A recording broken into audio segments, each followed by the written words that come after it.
నమస్తే, welcome to our voice. నేను journalist నవత. కన్హయ్య కుమార్, ఇది గురించి నేను మీకు పెద్దగా పరిచయం చేయాల్సిన అవసరం లేదు. సనాతన ధర్మం మీద, భారతదేశం మీద ఎప్పుడు ఏదో ఒక రకంగా తప్పుగా మాట్లాడటము, అవహేళన చేయడం అనేది నాకు వెన్నతో పెట్టిన విద్య. ఇలాంటి వాళ్ళను ఏరి కోరి దగ్గరుండి ప్రోత్సహించేది ఎవరంటే కాంగ్రెస్ పార్టీ. అది కూడా చాలా మంది చెప్తూనే ఉంటారు. ఇప్పుడు ఈయన జేఎన్యూ విద్యార్థి నాయకుడిగా బాధ్యతలు వెలగబెట్టిండు. ఈయనను తీసుకొచ్చి ఇప్పుడు కాంగ్రెస్ పార్టీ ఢిల్లీ నార్త్ ఈస్ట్లో అభ్యర్థిగా నిలబెట్టింది. ఈయన మాట్లాడే మాటలు ఎలా ఉన్నాయో ఒకసారి మీకు వినిపించే ప్రయత్నం చేస్తా. మొన్నటి వరకు కమ్యూనిస్టుల కంచుకోట జేఎన్యూ విద్యార్థి నాయకుడిగా బాధ్యతలు వెలగబెట్టాడు ఈ కన్హయ్య కుమార్. తుకుడే గ్యాంగ్కి లీడర్ అయ్యాడు. దీంతో కన్హయ్య కుమార్ దేశద్రోహ కార్యకలాపాలు మెచ్చి కాంగ్రెస్ పార్టీ ఇతన్ని కాంగ్రెస్ పార్టీలో చేర్చుకుంది. అంతేకాకుండా ఇప్పుడు నార్త్ ఈస్ట్ ఢిల్లీ పార్లమెంట్ సీటుకు కన్హయ్య కుమార్కి కట్టబెట్టింది. అయితే ఇప్పుడు కన్హయ్య కుమార్కు చెందిన ఒక వీడియో వెలుగులోకి వచ్చింది. ఈ వీడియోలో కన్హయ్య కుమార్ మాట్లాడుతూ హిందూ మతాన్ని కించపరిచే విధంగా, అంతేకాకుండా ఇతను ఇస్లాం మతాన్ని గొప్పగా కీర్తించారు.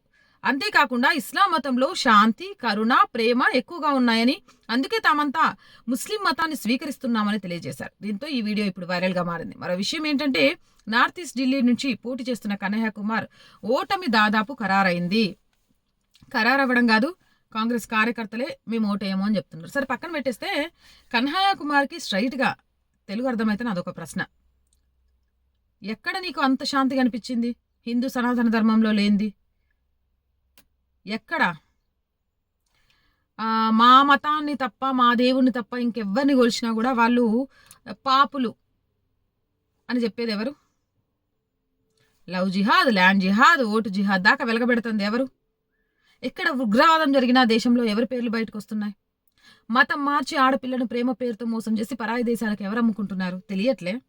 అందరినీ అనట్లేదు ఇక్కడ, అలా వెలగబెట్టే కొందరినే.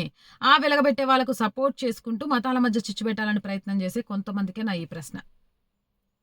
వీళ్ళు ఇలా ఉంటే కన్హయ్య కుమార్ లాంటి వాళ్ళు దేశం మీద, దేశ సనాతన ధర్మం మీద విషం చిందేలాగా మాట్లాడుతుంటే, ఒక పక్క నుంచి పాకిస్తాన్ కూడా నరేంద్ర మోదీ ప్రధాని కాకూడదని కోరుకుంటోందట.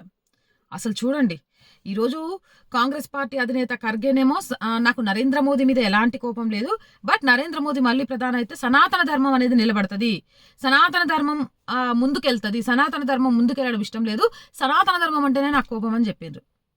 అలాంటి హిందూ మతాన్ని ఎప్పుడు కించపరిచే కన్హయ్య కుమార్ లాంటి వాళ్ళని తీసుకొచ్చి అభ్యర్థులుగా నిలబెట్టిండ్రు.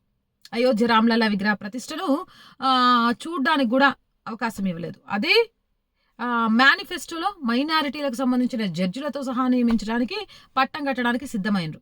ట్రిపుల్ తలాక్ మళ్ళీ తీసుకొస్తాం, ఆర్టికల్ 317 తీసుకొస్తాం, సిఏఏ, ఎన్ఆర్సీ, యూసీసీ అమలు చేయమని చెప్తారు.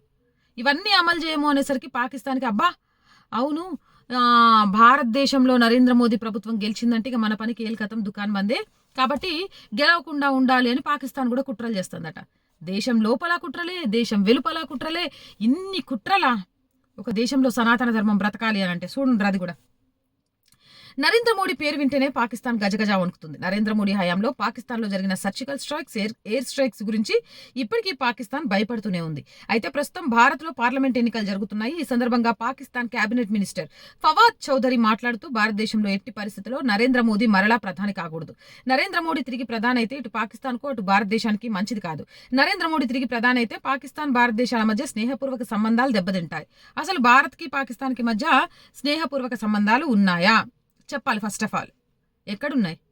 నరేంద్ర మోదీ వచ్చిన తర్వాత మీరంతా భయపడి భారతదేశంలో ఉగ్రచర్యలు చేయడం మానేసిండ్రు, కానీ ముందు ఎన్ని ఘోరాలు చేసిండ్రు.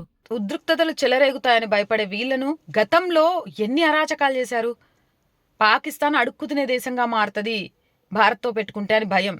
భారత్లో మళ్ళీ మోదీ గవర్నమెంట్ కనుక వస్తే వీళ్ళ ఉగ్రవాద చర్యలు ఏమంటారు, దేశ వ్యతిరేక, ఈ దేశాన్ని ఏదో చేయాలని చేసే ప్రయత్నాలు చెల్లవు. కాబట్టి నరేంద్ర మోదీ వస్తున్నాడు అంటే వణికిపోతున్నారు. తస్మత్ జాగ్రత్త ఓటేసే ముందు.